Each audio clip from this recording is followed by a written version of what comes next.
Runi, mbona hatuna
Good evening and a warm welcome to you. Thank you for joining us here on Hope TV News Watch on this 29th day of November 2022.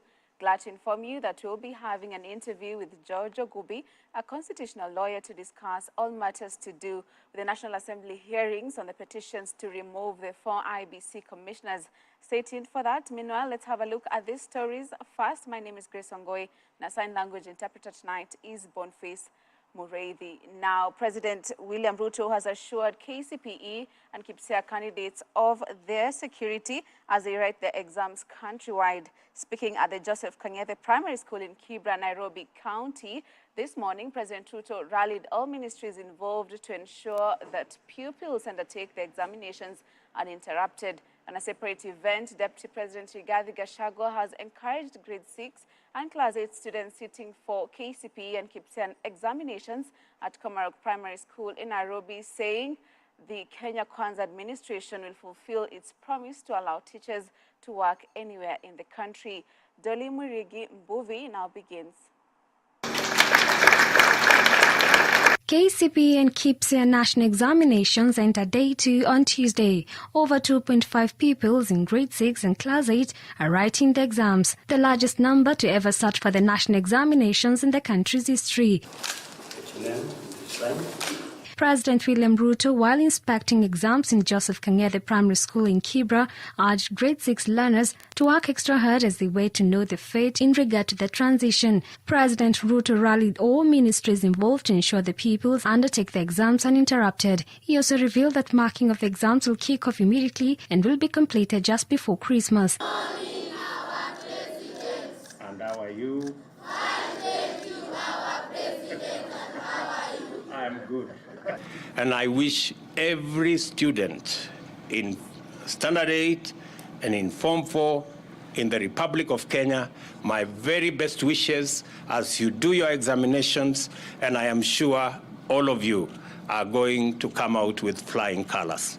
The Kcpe pupils were today writing the science and Kiswahili papers. Education Cabinet Secretary Ezekiel Mashogu, who oversaw the opening of the exam containers, assured that no hitches have so far been reported countrywide since the twin exams kicked off on Monday.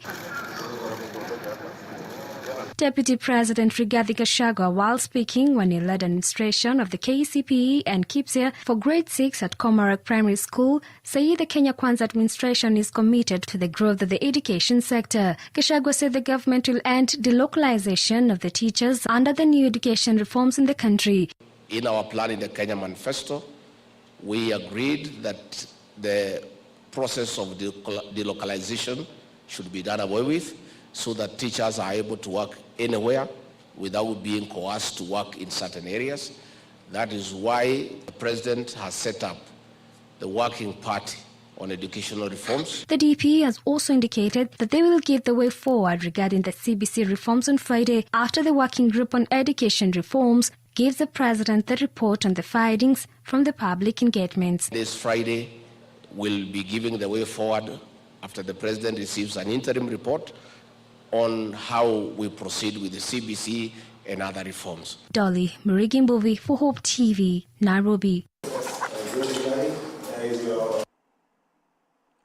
Thank you, Dolly, for beginning our bulletin now. As Kenyans head to the festive season, Crisis the Answer Ministry system has committed to distributing relief food and funds to famine victims in various parts of the country. A 10-ton food truck was on Tuesday morning flagged off by CITAM presiding Bishop Kcpe Kpsea at an event at CITAM Valley Road, with more than 700 identified needy families in various counties also expected to receive cash transfers. Grace Ahati has the details. In a bid to boost the ongoing efforts to mitigate the impact of the drought situation in the country, Christ is the Answer Ministries CITAM, through its Bread of Life ministry, this morning flagged off relief foodstuff to aid about 800 affected households in various parts of the country.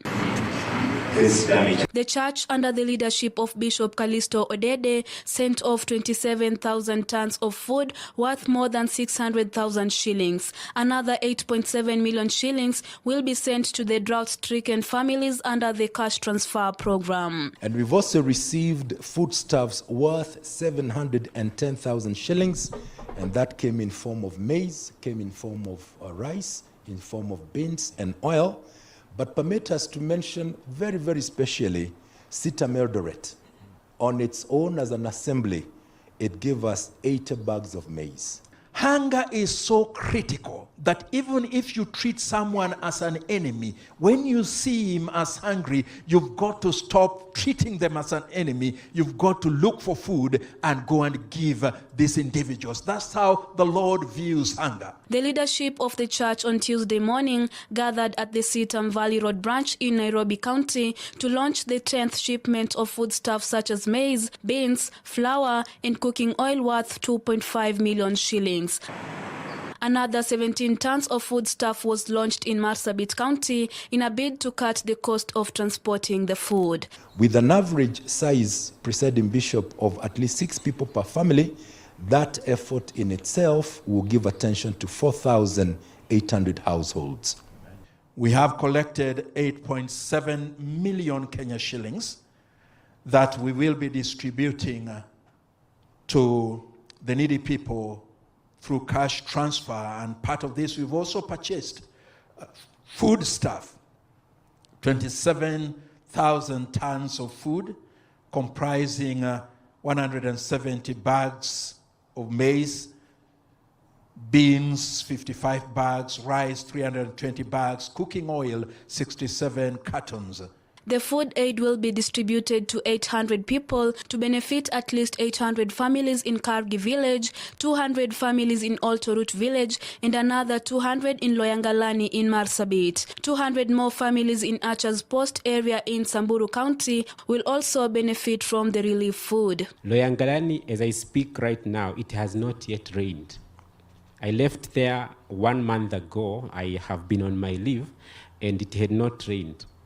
It is raining around. Actually, we see the rain in the lake, but it is not coming to our place. Through the inspectors on the ground, CITAM has already identified those in dire need who will benefit from its program of 6,000 shillings in cash every month through the M-Pesa service. The beneficiaries are residents of Namorputh in Kajiado, Meru and Kilifi counties, this being some of the counties that have been adversely affected by drought. The Lord will bless the hands that have really denied themselves for us.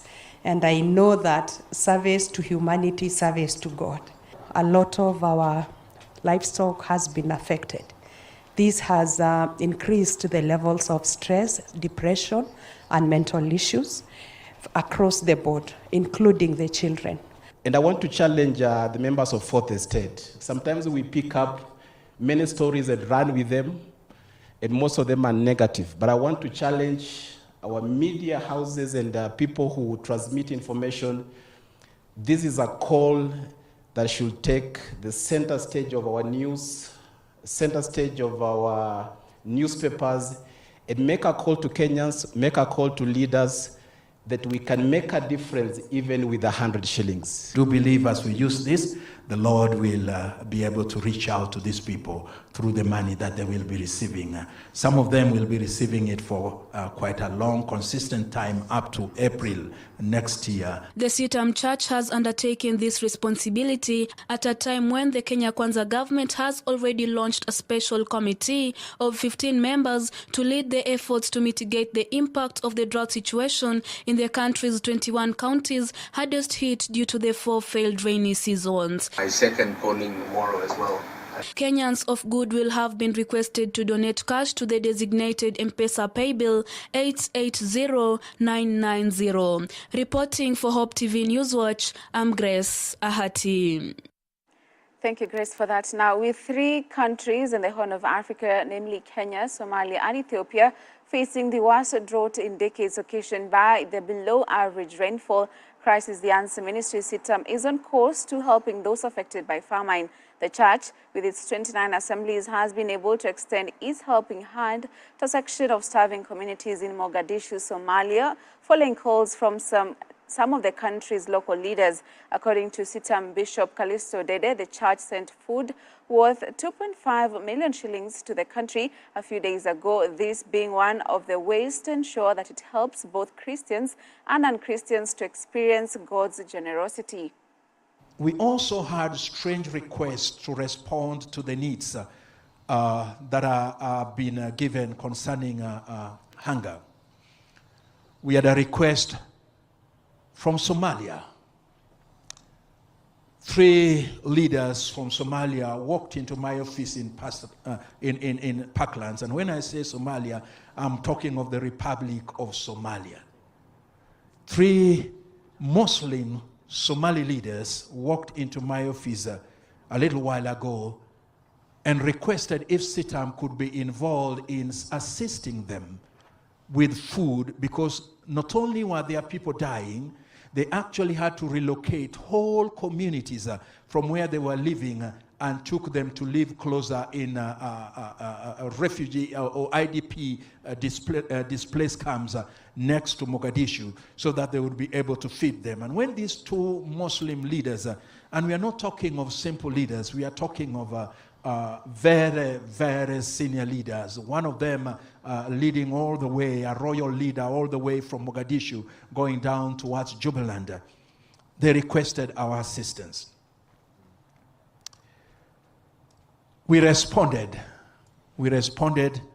And last week I was in Mogadishu to donate 2.5 million worth of gifts that were given by Christians from CITAM to be able to assist the Somali leaders.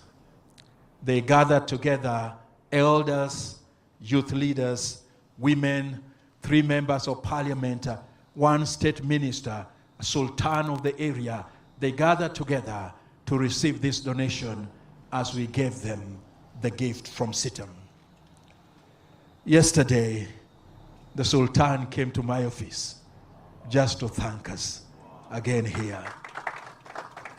These are all Muslims. They are not our enemies, they are our brothers.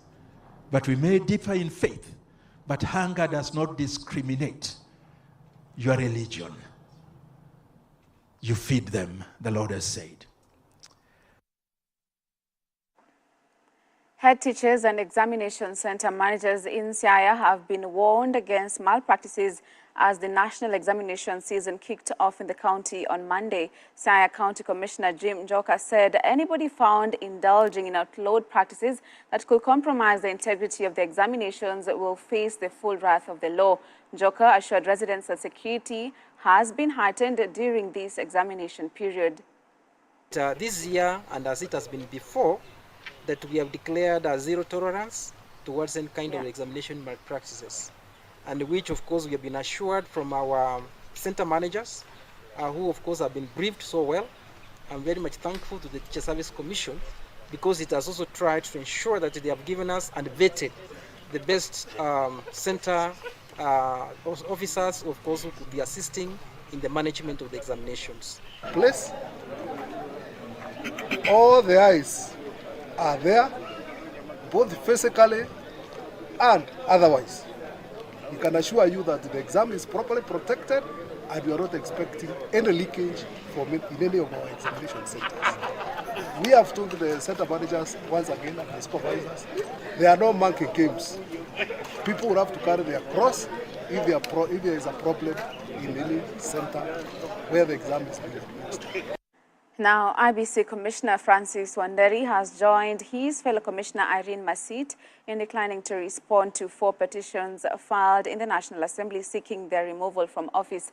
Through his lawyer, Nduru Gishamba, Wanderi said they had not been furnished with the documents they sought, including minutes of meetings between commissioners and also CCTV footage from Bomas. This afternoon, Jotham Arwa, acting for Commissioner Justice Nyang'aya, also faced the Parliamentary Justice and Legal Affairs Committee, where he also lamented that they were also yet to receive documents and information they sought to enable them participate in the proceedings. A person as a witness, but that person would be cross-examined. So I do not think we need to belabor that point anymore, because our letter was explicit as to what was going to happen. As you might have noticed, I have not touched on the issue of jurisdiction because that was settled. And as you said, would appreciate what the findings of res judicata would be. And neither am I trying to sneak in a backdoor appeal. That is not my intention, Mr. Chair. He hasn't specified which document specifically. Further, Mr. Chair, according to the Petition to Parliament Procedure Act, as the petitioner, we've complied with that act, which does not require us to supply any further documents apart from the petition. Let's do one more story before we go for our first break. Now, the vetting of the 51 Principal Secretary nominees is set to resume after the Labour Court dismissed the 3 petitions challenging the vetting process. Justice Matthews Nderi threw away the petitions challenging President William Ruto's 51 nominees, saying they had been filed prematurely. Following the ruling, National Assembly Speaker Moses Wetangula has announced that the vetting will resume on Wednesday. The vetting of the principal secretaries had been halted after the Law Society of Kenya challenged the nomination on the basis of failing to meet gender, regional and tribal balance. Justice Nderi, in his ruling, however, said the court can only be approached once the National Assembly has concluded the vetting process and written its report. Permanent secretaries to be vetted include Dr. Kcpe Kpsea for Education, Mary Muthoni Murioki for the Ministry of Interior, and Beatrice Inyangala for the Higher Education and Research, among others. You know, our investment and our engagement in DRC is not unilateral. It is pursuant to head of states agreement and resolution to the East African countries to engage in DRC. So we are not doing it unilaterally. The countries agreed, the head of states agreeing. So the commander-in-chief in our country is doing what he's doing is in pursuant to that agreement. But nevertheless, the other countries are already engaged. In fact, South Sudan, I think, is already engaged. Burundi is already engaged. Rwanda is already engaged on their side of the boundary. Uganda as well. The only country that is not as engaged as we speak, and I'm sure they would, and that is within their domestic discussion, is Tanzania. So it's not a unilateral decision. It is a shared responsibility within the East Africa. The number one thing that we must really do, Mr. Chair, is to make sure that from the Ministry of Labour, that we are very, very clear about what are the terms of engagement for our work, for our citizens who are working in Saudi Arabia and other countries. We would like to have that information availed to us as early as possible.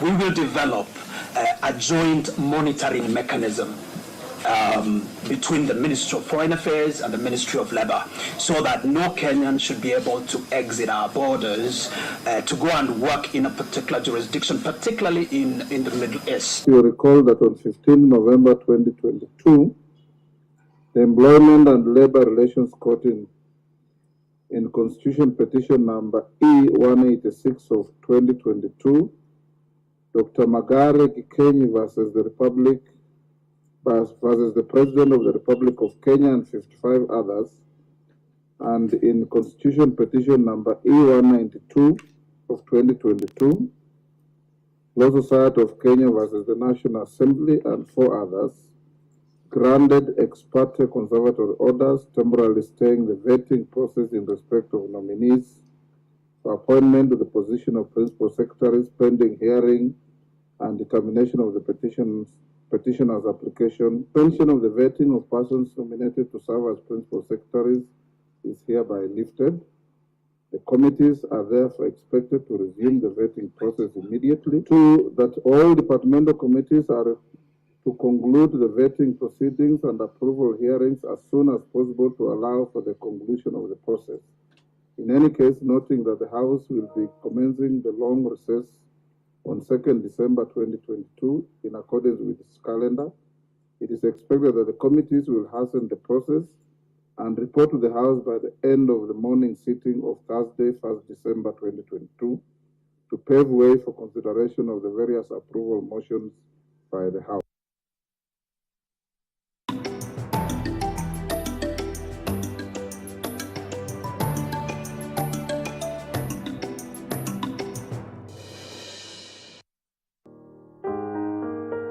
This week on Testify. Before, I think in 5 minutes, his sister calls me, and I pick, and she's like, "Please, where are you?" I'm like, "I'm home. I mean, it's 3 a.m. And she's like, "Okay, we are coming to do what?"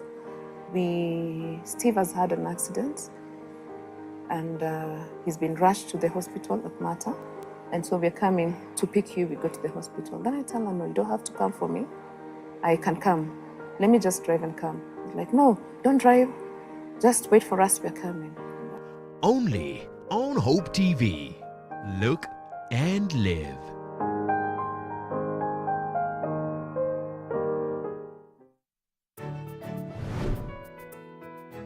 On the next episode of Health Check.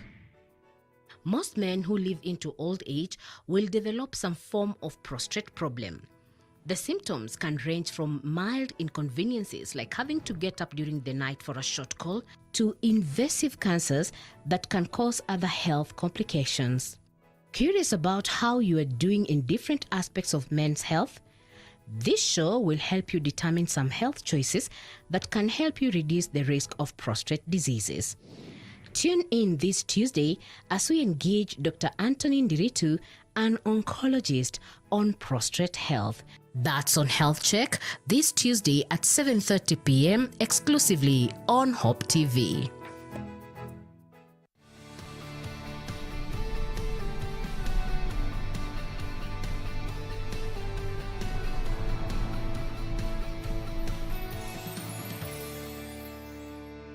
Just at the moment, many of those who believe in Jesus are feeling what I call the big squeeze. It feels like the militant forces in society that oppose the gospel have mobilized like never before. Hi, I'm Bernie Diamond, and welcome again to Fresh. Have you been feeling that too? And honestly, as we see governments enacting legislation to limit religious freedoms, as we see those militant forces of evil becoming more and more vocal, more aggressive in jamming, in shutting down the Christian voice, it can feel as though they're winning. There's this thing that rises up inside us that goes something like this. It shouldn't be this way. If God is the King of Kings, why isn't He doing something about this? Why do I feel so persecuted for my faith? Depending on where you live, perhaps there's nothing new in any of this. Or if, like me, you live in a place that's historically encouraged and accepted the Christian voice, maybe this rising tide of persecution comes as a shock, hence that feeling of the big squeeze. But it shouldn't come as any surprise at all. As Paul wrote to Timothy 2,000 years ago, everyone who wants to live showing true devotion to God in Christ Jesus will be persecuted. People who are evil and cheat others will become worse and worse. They will fool others, but they also are fooling themselves. Did you pick that? Everyone, no exceptions. If you're devoted to Christ, you will be persecuted. And that bit about things becoming worse and worse sure feels that way, doesn't it? But here's the good news. Those evil people, they're kidding themselves. Remember, your king is still on his throne. That's his word, fresh for you today. It's under pressure that coal is turned into diamonds, amen? So if you're feeling that big squeeze, I'd love to send you a free copy of our latest life application booklet. It's called The Grace Transformation. To request yours, stop by at christianityworks.com and you'll see that free offer right there towards the top of the homepage. Again, that's christianityworks.com. Every Wednesday at 7:30 p.m. Spotlight. Do you feel that they are in a place where they can effect a Barack Obama moment? When you hear the word of God and you hear Jesus is speaking. Real talk on real issues. You know, the Bible says faith without works is dead. The truth of the gospel that will survive the time is not a health and wealth gospel. When there is time to harmonize and bring one composite amendment. With idealistic, thought-provoking guests. So people come to be serviced, to be encouraged, to be empowered. When the storm is over, you desire the closeness you have with God. Hosted by Reverend Edward Furi.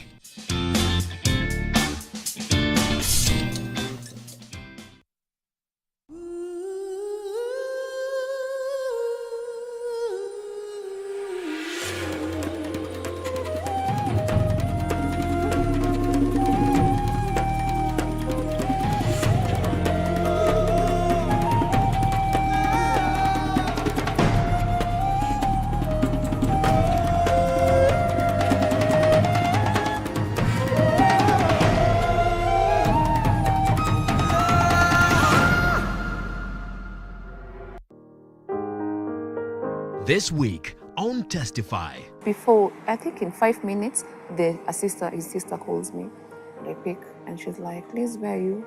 I'm like, I'm home. I mean, it's 3 a.m. And she's like, okay, we are coming to do what? Steve has had an accident and he's been rushed to the hospital at Mata. And so we're coming to pick you, we go to the hospital. Then I tell her, no, you don't have to come for me. I can come. Let me just drive and come. He's like, no, don't drive. Just wait for us, we're coming. Only on Hope TV. Look and live.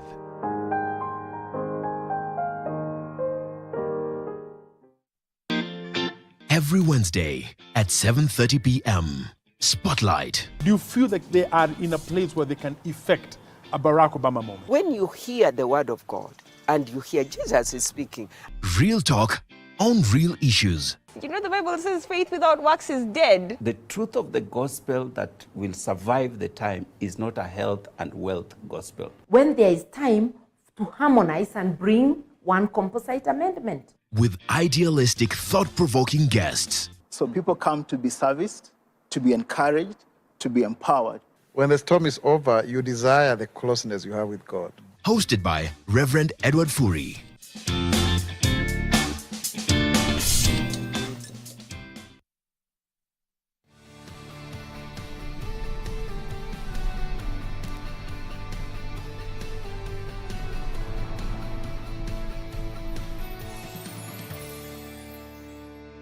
Just at the moment, many of those who believe in Jesus are feeling what I call the big squeeze. It feels like the militant forces in society that oppose the gospel have mobilized like never before. Hi, I'm Bernie Diamond, and welcome again to Fresh. Have you been feeling that too? And honestly, as we see governments enacting legislation to limit religious freedoms, as we see those militant forces of evil becoming more and more vocal, more aggressive in jamming, in shutting down the Christian voice, it can feel as though they're winning. There's this thing that rises up inside us that goes something like this. It shouldn't be this way. If God is the King of Kings, why isn't He doing something about this? Why do I feel so persecuted for my faith? Depending on where you live, perhaps there's nothing new in any of this. Or if, like me, you live in a place that's historically encouraged and accepted the Christian voice, maybe this rising tide of persecution comes as a shock, hence that feeling of the big squeeze. But it shouldn't come as any surprise at all. As Paul wrote to Timothy 2,000 years ago, Everyone who wants to live showing true devotion to God in Christ Jesus will be persecuted.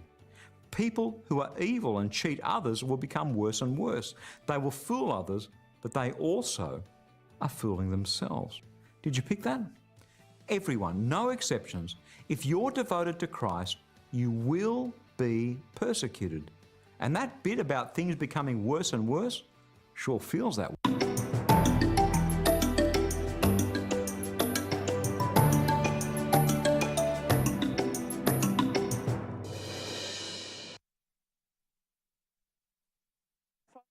Have George Ogubi right here in studio. He's a constitutional lawyer and will be getting to speak all matters to do with the hearings that are ongoing by the Justice and Legal Affairs Committee regarding 4 petitions to remove 4 IBC commissioners. George, thank you so much for joining us. Now, Vice Chair of IBC, Juliana Cherera, on Monday through her lawyer questioned President William Ruto's stance, and especially since he's expected to form a tribunal to determine their fate. Is this an argument that resonates with you? First of all, thank you very much, Grace, for having me on this channel to discuss such an important issue that will determine a lot in the coming days. Number one, even before I respond to that question, this process is very interesting. Interesting for 2 things. Number one, for the first time we are seeing, or rather, what is unique about this process is that it is being led by those in government. If you look at previous commissions which have successfully been disbanded, most of that quest has been led by the opposition team. You remember the Kcpe-led team in 2007, after the elections in 2007, 2008. The then opposition leader, His Excellency, the former Prime Minister Raila Odinga, led an ouster of the commission at that time. Subsequently, in 2013, again, he led the ouster of the Isaac Hassan-led commission. So it is very interesting this time to see that the ouster of a section of IEBC commissioners is being led by those in government. 2, it is the timing. We are just from an election. We are about 4 years or so into another election, and we are already seeing that the shape for 2027 succession politics is already taking shape. So it is very interesting for those 2 things. One, the time, and of course, the faction of government that is leading this ouster. Now, on to your question now. There is a principle in law that we call sub judice. Sub judice to mean that it is not right for persons to be discussing matters which are our courts and tribunals. When you look at this JLAC committee, it is performing what we call quasi-judicial functions. And when you talk about quasi-judicial functions, you can equate and it outside the committee, then it raises a lot of questions even around the independence of the committee itself. And so, as much as the president, as a Kenyan, has got a right, freedom of speech and freedom of expression, the president should also realize that he sits. When you look at the process under Article 251, I think sub-Article 4, it provides for the functions of the president to the ouster of commissioners and even judges and anybody who sits in an independent commission. And so when you make such kind of comments on and you make them public, what that comment says is that you have even predetermined. And so even when this process reaches your desk, I mean, it will just be the process, but will these people be facing an impartial person? Will these 4 commissioners be facing an independent process, free from external forces? the answer is as good as mine. That tweet by the president did not go well because it's like when you look at the judicial system, when you start from the lower court and you perhaps go to a higher court, and then you hear perhaps, let's say, a court of appeal judge making comments on a matter that is before the high court, and then the same matter goes to the court of appeal, do you expect that judge to sit and listen to the matter, having made comments, public comments? Your answer is as good as mine. An application will be made immediately for that judge to recuse themselves and another judge to come in. So those comments by the president were not right. And it is right for these 4 IEBC commissioners to raise questions around the impartiality and the independence of this process. Yes. It's quite interesting you mentioned the tweet. Maybe if I can just the tweet. 5th November, President William Ruto tweeted, "And the lords of impunity who destroyed oversight institutions should allow Parliament to hold," and I quote, "rogue officials who put the nation in danger by subverting the democratic will of the people to be held to account. New order is a rule of law, not wishes of big men." Now, given this ability for a fair hearing, and what are the provisions within the law that can help perhaps to put the record straight such that by the time the tribunal is being formed, the 4 commissioners have a chance for fair hearing?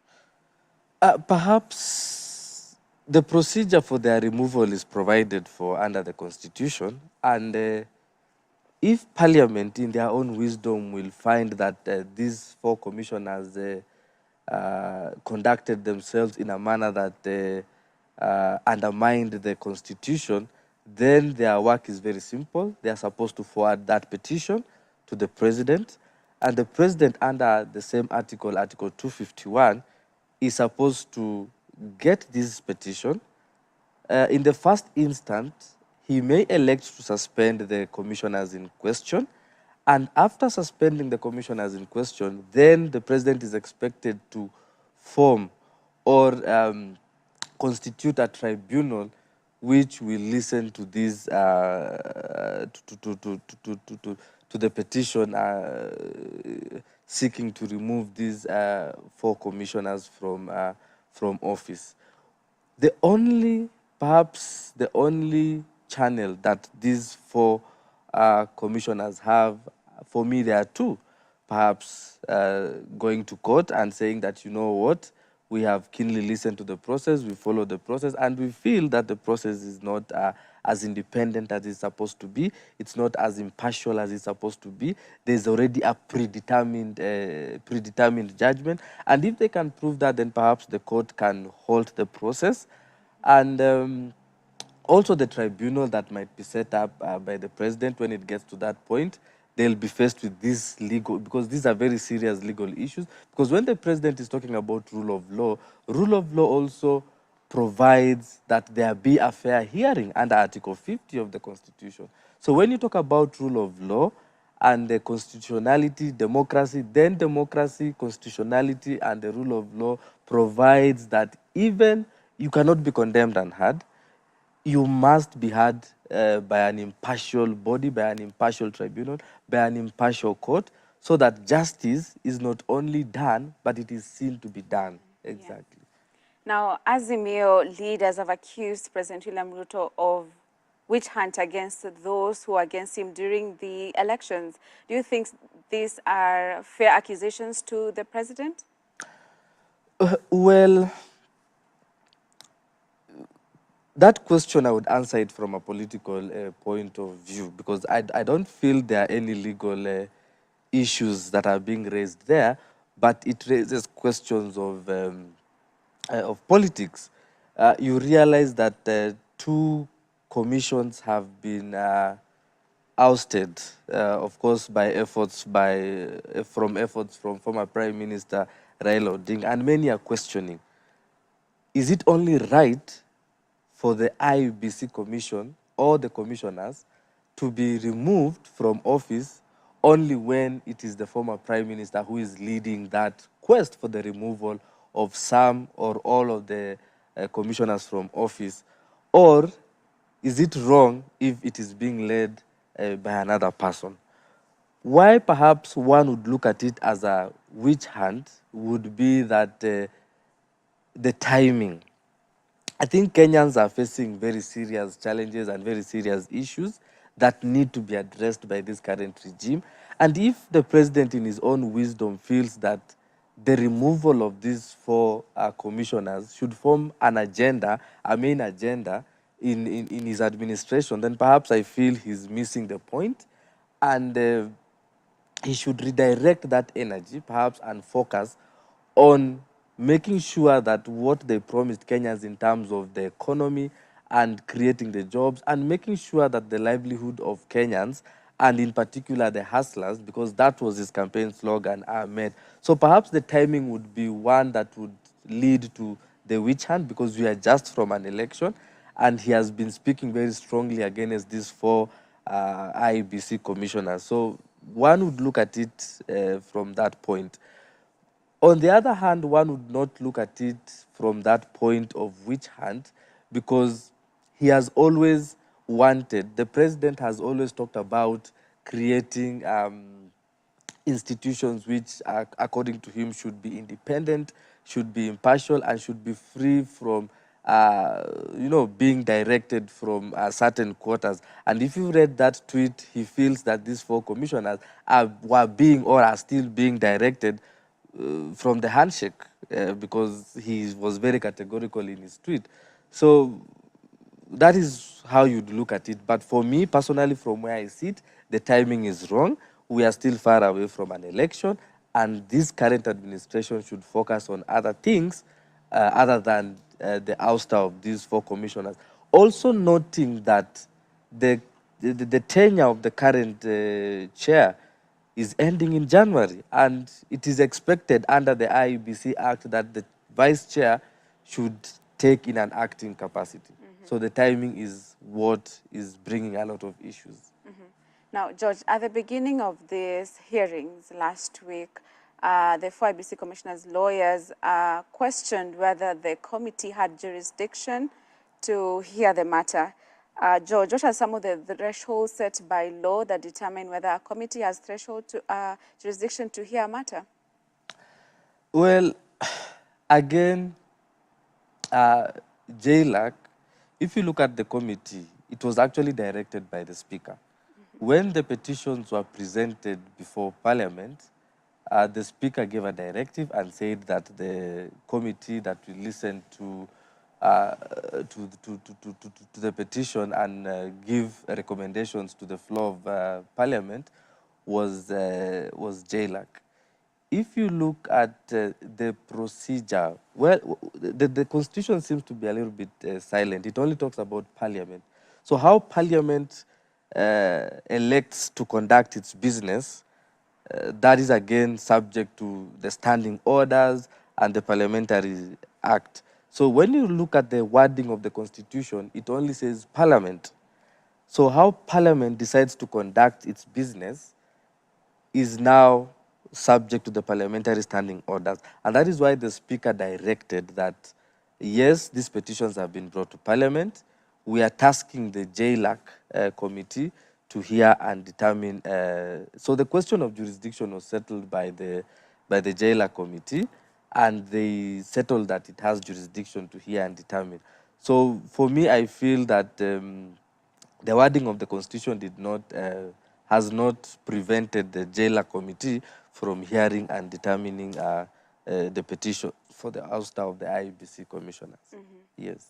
The Azimio Party had a parliamentary group meeting today where they resolved to postpone the protest to stand in solidarity with the four IEBC commissioners in the event that the protest continued tomorrow.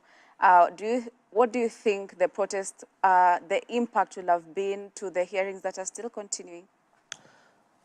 Well, sometimes in any democracy, if you go to the US, if you go to the UK, any mature democracies, demonstrations are allowed because we enjoy freedom of assembly, freedom of speech, and freedom of expression. So that those planned demonstrations, were they wrong? No, they were not wrong. They are within the ambience of the Constitution. It is a right. Those are rights provided for under the Constitution. The impact perhaps would have put a lot of pressure on government, perhaps to say, oh, let us go slow on this process. Let us hear the commissioners, because some of the issues and concerns that even the commissioners are raising is that you remember one of the commissioners requested for about 14 days to put their reply, and the jailer committee declined to give those 14 days.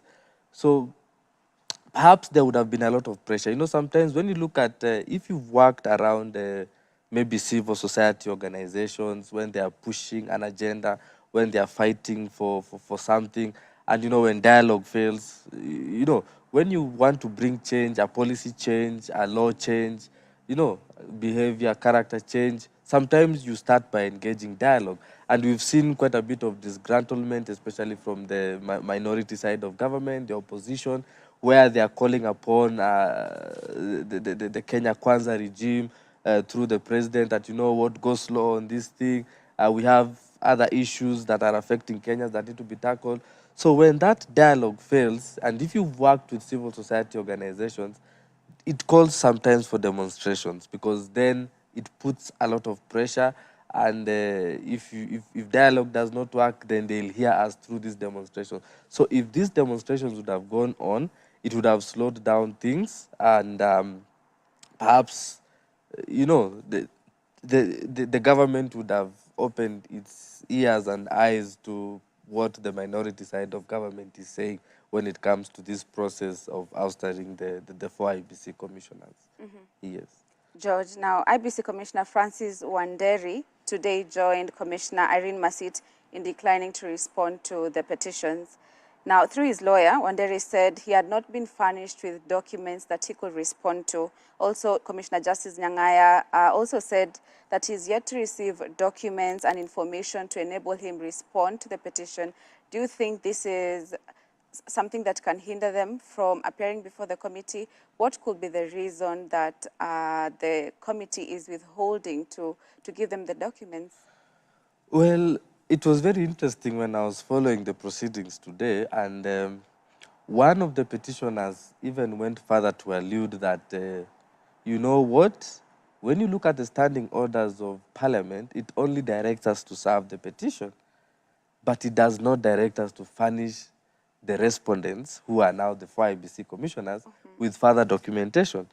I found that very surprising, because if I am accused of one thing or another, and that is a procedure in any court of law, and if these people want that this process to be declared unconstitutional for violation of one right or another, especially when it comes to fair hearing, then they proceed in the manner in which they are proceeding, because then they will give the four IBC to appeal before courts, the High Court especially, so that they enforce their fundamental human right when it comes to their hearing.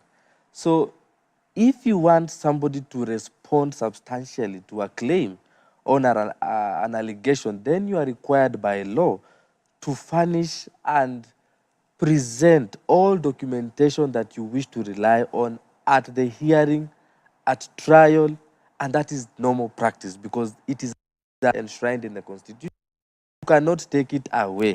The right to fair hearing, you have to be accorded, and it means being furnished with all the evidence, all the documentation that the petitioners are relying on. So it was very funny to hear such kind of comments that there is no obligation to furnish the respondents with all the documentation and all the evidence that the petitioners are relying on. And for me, that would be a ground for perhaps the respondent to say, you know what, this process is not impartial, this process is not fair, this process does not abide by the rule of law. Yes. George, let's just look at a scenario where the four IBC commissioners are removed from office, and now the IBC chair, Wafula Chebukati, and two other commissioners also retire. What is the situation like? How do we move forward from that? Is it recruitment of other IBC commissioners? What's the process like? Basically, that is what is happening. You've already, in fact, I would take you back to a very interesting Gazette notice that was put up by the president sometimes in October, I think the 21st, October. 22nd of October. It is very interesting that I heard about a new term, perhaps, I don't know, in the employment law, or I have never heard of an impending vacancy. The vacancy is either there or it is not there. We are slowly introducing a new term into the employment law where we are looking at impending, looming vacancy. So that is again very interesting. But when these three commissioners proceed on their leave, and then the petition against these four successfully happens, what then will take center stage is that the commission now will be at the hands of the secretariat, led by the CEO, until when now a new commission with new commissioners, actually not a new commission, but new commissioners will be appointed by the president through the process that is usually there. And it's also very interesting to note that there is an amendment bill to the IEBC Act that has been flaunted by the majority leader, Honorable Ichungwa, when it comes to the selection panel, the panel that is charged with selecting new IEBC commissioners. Perhaps it looks like it is affecting the Public Service Commission, which had about 4 slots, and the amendment is proposing that the same be reduced to about 2 slots. So the onset of these processes that are happening now, it essentially means that it is a complete overhaul. We are looking at a complete overhaul of the IEBC itself. But let me talk about the negative effect or the negative side about it. When these 4 commissioners came into office, they found the current chair, Chebukati, and the other 2 commissioners. And therefore, they could learn from the 3 because they are fairly new. We were just about, and you remember it took quite some time for these 4 commissioners to be appointed in office. And it took time for them to learn the process because it does not elections. It has other duties and responsibilities mandated to them Constitution, IEBC Act. So when you do a complete overhaul, who will be there to guide the new commissioners that come in? Who will be there to see that? And that is why, if you look at the appointment of the commission, you realize that there is one who will leave earlier than the other, so that even when somebody else comes in, there is that room so that you train and you have sessions with the incoming team and tell them this is what happens here, this is what is done. So when this complete overhaul will happen, there will be a negative impact in terms of now the new commissioners who will they look up to? That is why the appointment of the commissioners, even look at most commissions, look at even the judicial system, look at even the composition of the Supreme Court. There is no time that all the Supreme Court judges will leave at the same time. There has to be 1 or 2 leaving, so that if those 1 or 2 come in, they find a group of Supreme Court judges who are there, and they are able to work with them, train them, and induct them into the process and how the Supreme Court operates and conducts its business. So this complete overhaul will be very prejudicial to the IEBC, and perhaps let us see. When a complete overhaul happens, then the secretariat led by the CEO will take charge. Yes. Judge, even as we wind up, the vetting of the 51 principal secretary nominees is set to resume after the Labour Court dismissed the 3 petitions challenging the vetting process. We know that 5,000 CAS, already 5,000 people have applied for CAS positions, although the courts have declared that these CAS positions are unconstitutional. What are your thoughts on that? Well, let us not, when it comes to the CAS's position, I think the court has made its ruling, And when you follow the proceedings of the CAS's position, the question that the courts grappled with was to be given a difference between the role of a CAS and a PS. And they could not give that clear distinction because these CASs operate in the ministries and PSs also operate in the ministries. So when they could not give that distinction between the role of a CAS and the role of a PS, it was very difficult for the courts to say, yes, they are constitutional. And the courts declared themselves on that. When it comes to the PS, I think also the court has it has given its position. There was no justifiable reason to stop the vetting processes from going on, despite the petitioners raising very valid points as to why those processes should be stopped. Because most of the reasons that the petitioners raised, they were talking about issues of regional balance, gender balance, and the court has decided that, you know what, let the process proceed, and they do not find fault in terms of the appointments of those PSs. But for the CSs, I think the court is very categorical, and I believe the current regime should accept the verdict of the court when it comes to the CS's position. Yes. Judge, that's all the time we had. Thank you so much for coming. That has been George Ogubi, a constitutional lawyer. We've gotten a chance to speak about the petitions, the hearing of the petitions that are going on at the National Assembly on the removal of the 4 IBC commissioners. Let's now take another break. We'll be back with more stories. Don't go away.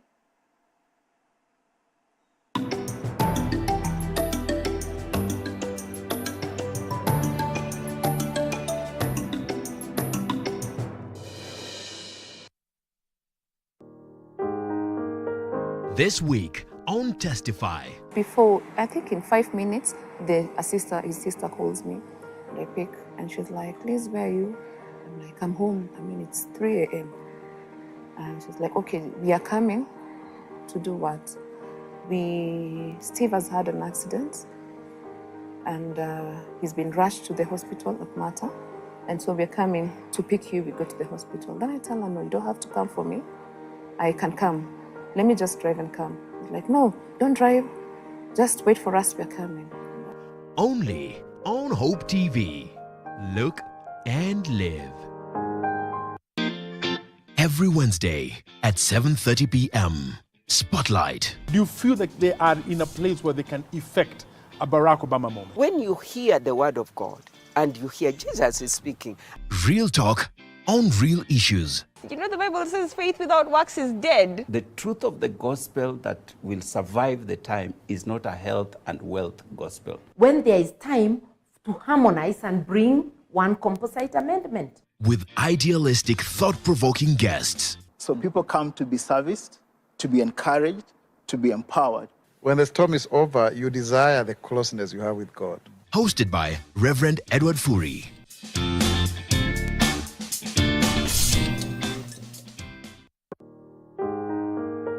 This week on Testify. Before, I think in 5 minutes, his sister calls me, and I pick, and she's like, "Please, where are you?"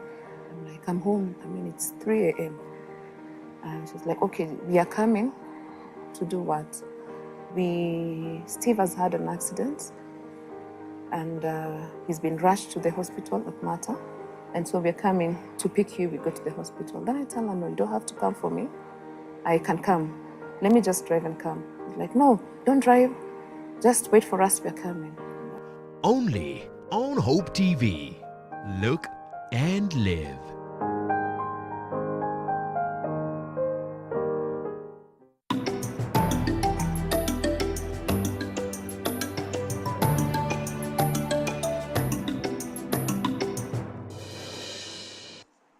Thank you for staying with us now. Interior Cabinet Secretary Kcpe Kpsea on Tuesday made a surprise visit to Nyayo House to familiarize himself with the challenges at the Immigration Department.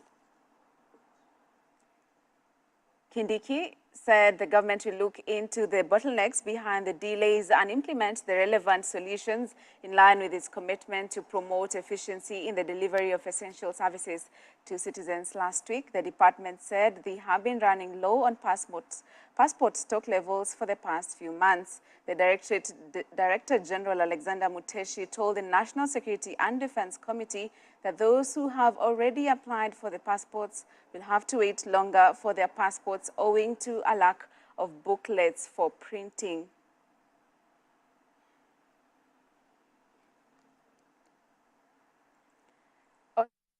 In Garissa have mobilized stakeholders to avert a crisis following a cholera outbreak. A looming health crisis in Garissa County is speaking after co-chairing a multi-sectoral and coordination response meeting with the County Commissioner Boaz Cherotich, Garissa County Health Executive Ahmed Nadir Omar said that all efforts are being made to contain the highly contagious disease from further spreading. According to health situation reports from Dadaab refugee camps, the total number of confirmed cholera cases in the county now stands at 372 as of Sunday. Here are the details.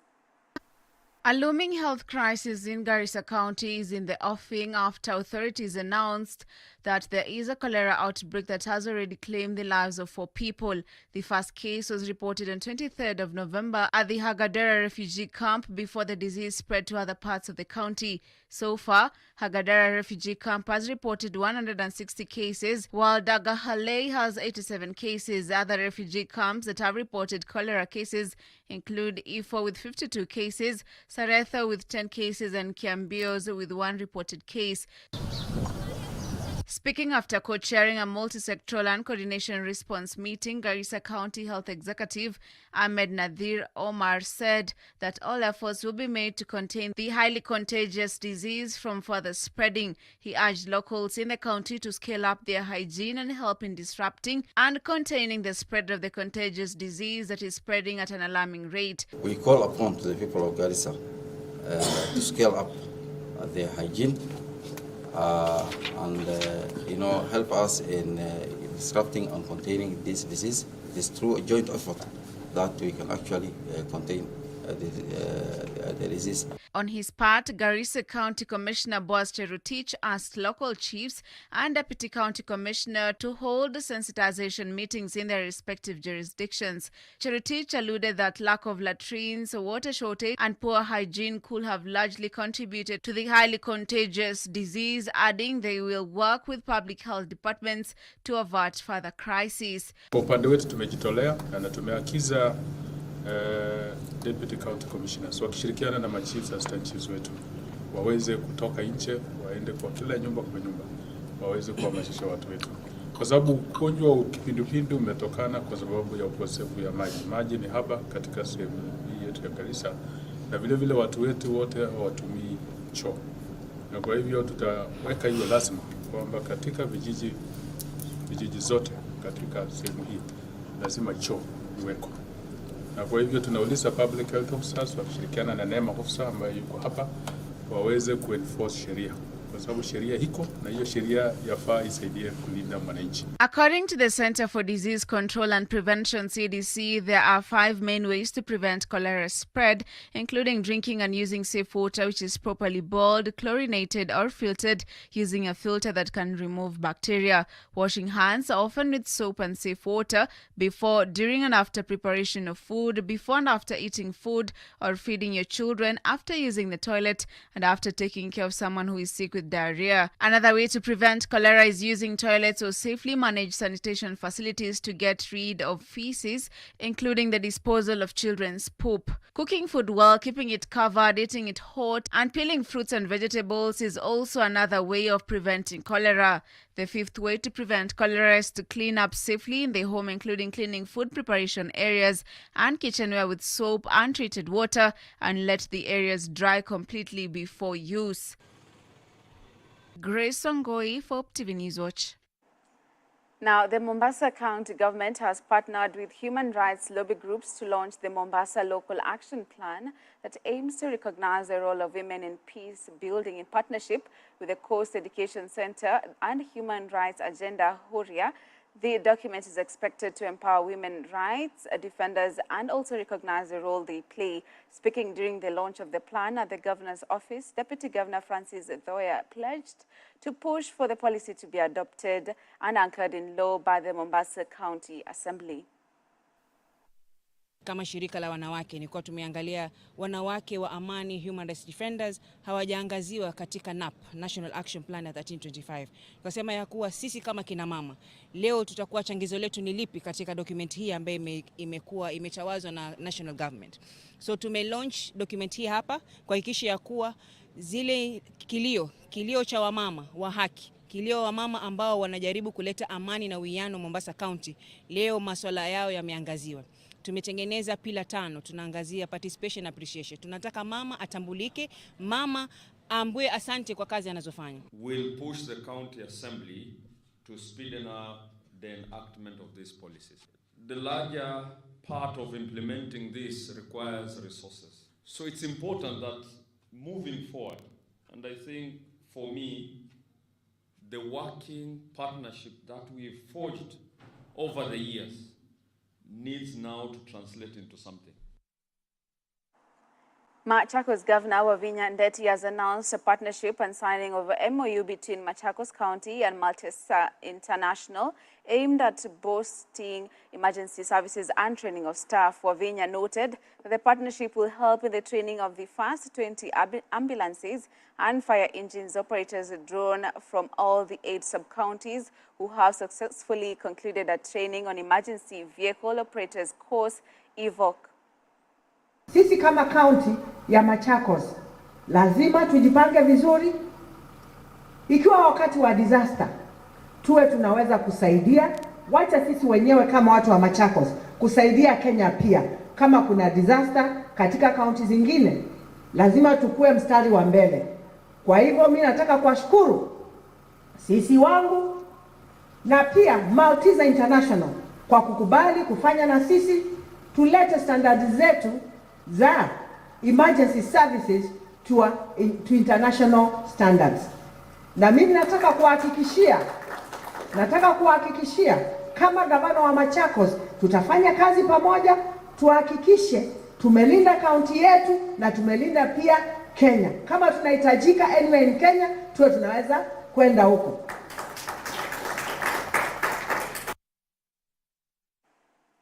Let's now go for our second break here on Hope TV News Watch. We'll be back with the business and sports news. Don't go away.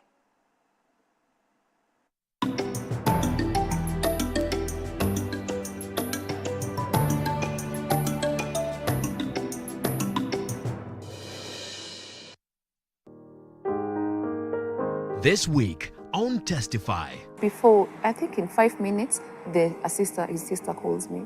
And I pick, and she's like, "Liz, where are you?" I'm like, "I'm home. I mean, it's 3 a.m. And she's like, "Okay, we are coming to do what?"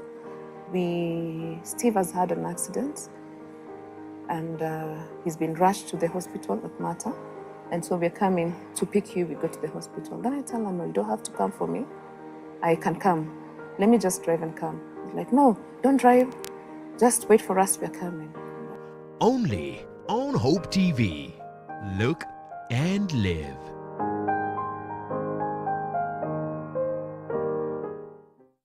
Hope TV is now available on GoTV Channel 103, Zuku Channel 873, Signet Channel 817, and Star Times Channel 026. Enjoy our uplifting content and family-friendly programming anytime. Hope TV. You look and live.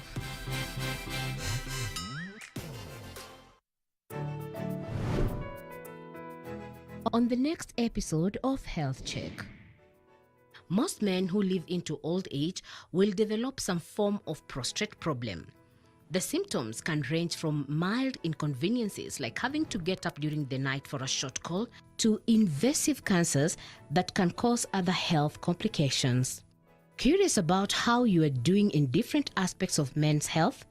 This show will help you determine some health choices that can help you reduce the risk of prostate diseases. Tune in this Tuesday as we engage Dr. Anthony Ndiritu, an oncologist, on prostate health. That's on Health Check this Tuesday at 7:30 p.m. exclusively on Hope TV.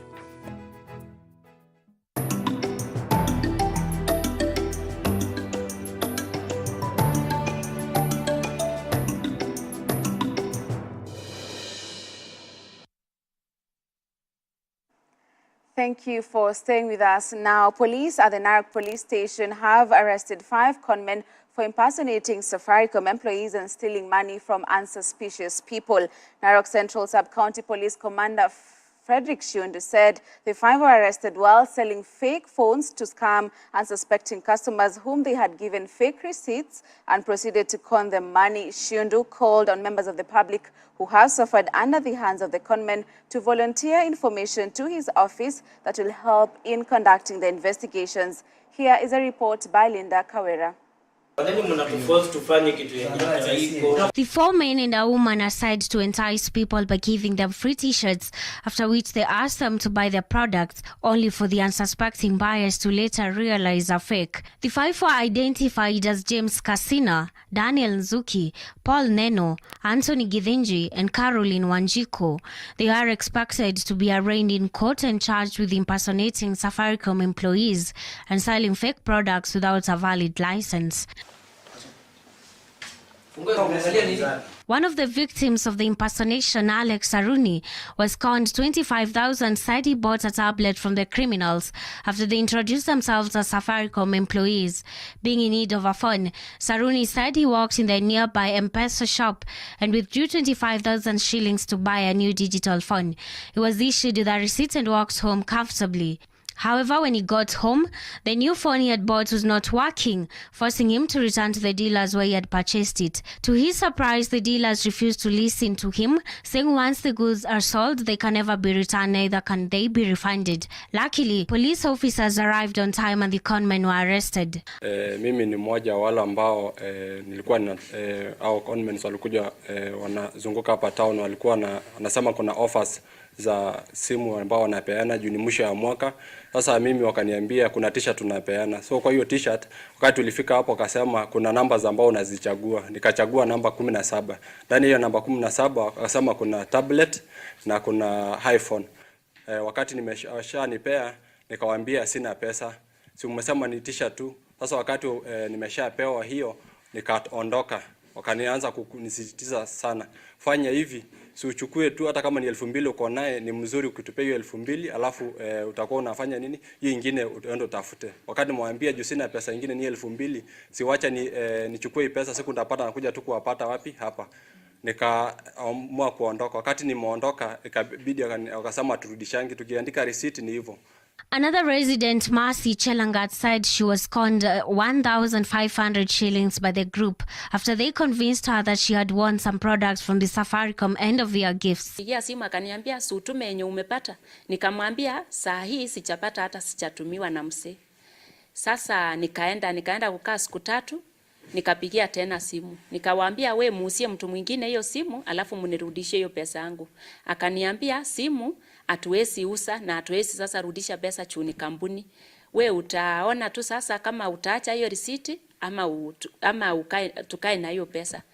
Narok Central Sub-County Police Commander Frederick Shundu has called on the members of the public who have suffered under the hands of the conmen to volunteer information to his office that will help in carrying out investigations to arrest more criminals. Pia saa hii sichapata hata sichatumiwa na mse. Tembea katika mtaani, wache waweze kuwatambua ili tukawapate ushahidi zaidi, tuendelee kushtaki hawa na tukaweze kukomesha hii tabia. Nataka pia kuwaonya wale ambao wanafanya biashara haramu kama hii waachane nayo, maana sisi kama serikali na hasa polisi tuko mbioni kuhakikisha tumekomesha uhalifu wa aina yoyote. For Hope TV News Watch, I am Kawera Linda.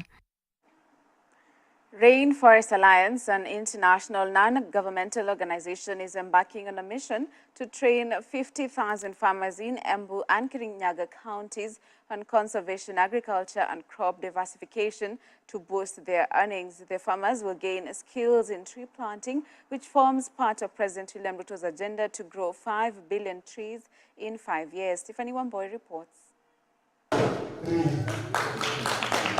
As the effects of climate change continue to affect various parts of the country, Embu and Kirinyaga counties are gearing up towards enforcing interventions that will mitigate climate change. Part of the interventions include a training session to equip 50,000 farmers with knowledge and expertise in key areas of agriculture, such as crop diversification, maintaining soil fertility while maximizing production, and water conservation through farming.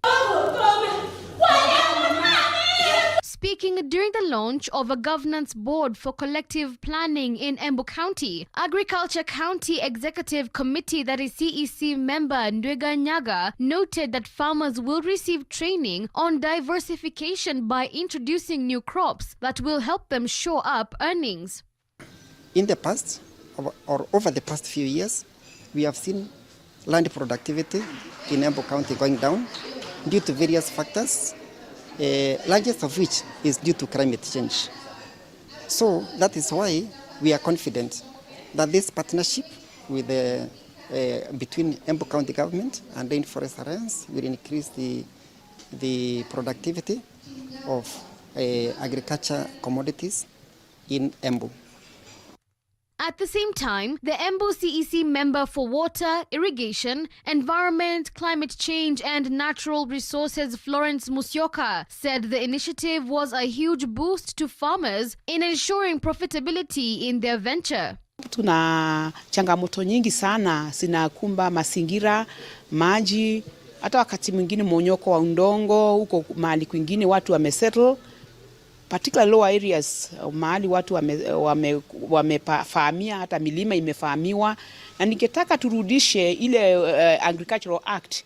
Hakuna activity yoyote apart from tree planting inaweza kuwa kwa mto, kwa mlima above 45% slope. Hiyo turudishe hiyo Agricultural Act kwa sababu itasave ama itasaidia milima yetu. Imeenda, maji imeenda, catchment areas imeenda, mito iko na maji kidogo. According to Rainforest Alliance official Julius Nganga, the governance board will play a critical role in bringing together various groups of tea and coffee farmers. Hii board itakuwa ikitusaidia kushikana na groups vikudi za wamama, za vijana, za wakulima wa kahawa, wakulima wa majani chai, na pia wale wanalima kwa kunyunyuzia maji, wale wanakaa karibu na forest. Sisi wote tushikane, tukuwe na mpango vile tunaweza tengeneza hii area ya Mount Kenya, kwa sababu tumeona kuna climate change inakuja na tungetaka wakulima wawe wamejitayarisha. Ndio hii climate change inaharibu kahawa, tuone vile tunaweza tengeneza na kujisaidia kupigana na hii climate change. The training, which mainly targets tea and coffee farmers, will also facilitate a tree planting exercise, which will in turn reduce water consumption and provide water retention for crops. These interventions form part of President William Ruto's agenda to grow 5 billion trees in the next 5 years.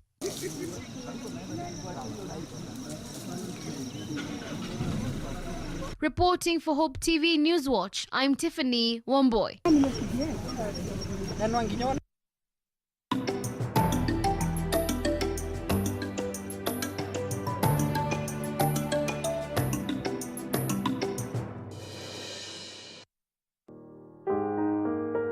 This week on Testify. Before, I think in 5 minutes, his sister calls me, and I pick, and she's like, "Please, where are you?" I'm like, "I'm home. I mean, it's 3 a.m. And she's like, "Okay, we are coming to do what? Steve has had an accident, and he's been rushed to the hospital at Mata, and so we're coming to pick you. We go to the hospital." Then I tell her, "No, you don't have to come for me. I can come. Let me just drive and come." He's like, "No, don't drive. Just wait for us. We're coming." Only on Hope TV. Look and live.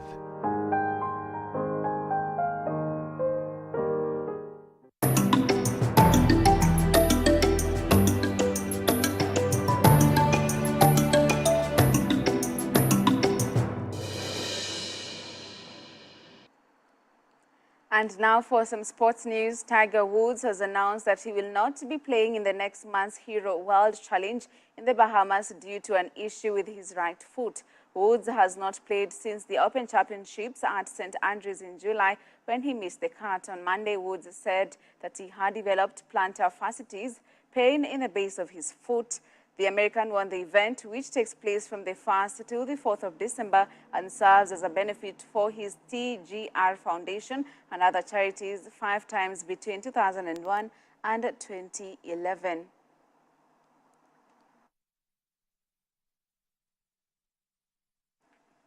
Kenya's tennis sensational Angela Akutoi headlines a galaxy of star nominees shortlisted for the Sportswoman of the Year Awards ahead of the 2022 Sports Personality of the Year Gala Awards Soya, scheduled to be held on the 20th of January 2023 at the Nairobi's Kenyatta International Convention Center, KICC.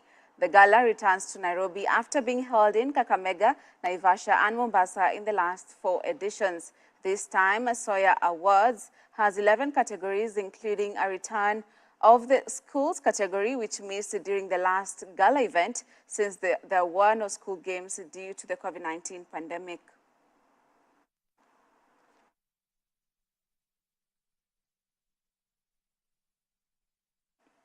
And that sports news brings us to the end of this live broadcast. Many thanks for keeping me company. My name is Grace Wangoy, and a sign language interpreter tonight has been Boniface Mureithi. Bye-bye.